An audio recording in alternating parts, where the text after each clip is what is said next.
excuse me to say, sorry, the prostitutes you see on the street, not all of them are bad girls. Some of them are going through troubles. Not all the church girls are going after people's husbands because they are bad people or there is a demon in them, but most of them are hungry. They are beautiful, they have gifts, but they have no access. What we call the access of wealth, they don't have it. And we can pretend to be in church and raise holy hands and pray and dance and come and dance here, but when people leave this place and they go home, they are the only ones that know what they go through. Some of them don't have food to eat. Some of them don't have places to sleep because the access of wealth or money is not in their hands.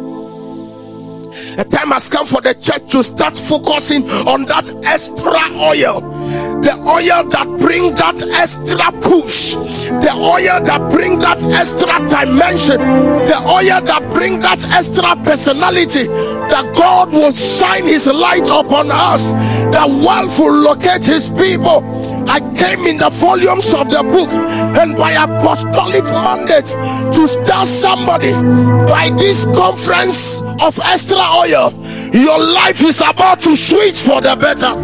You are about to take a different dimension. Somebody shout, wealth is coming. When I was growing, they told us that you have to wait on the Lord. In fact, the messages were preached so much that it got to a time we started believing when you are poor, you are holy.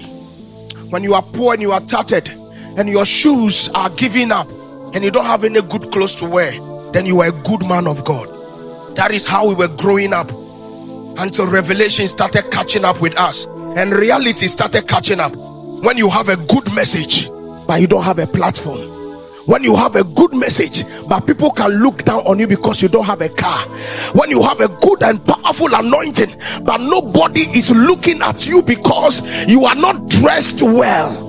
Our God is a rich God. Our God can bless. One of the assets God can give you and a blessing in this life.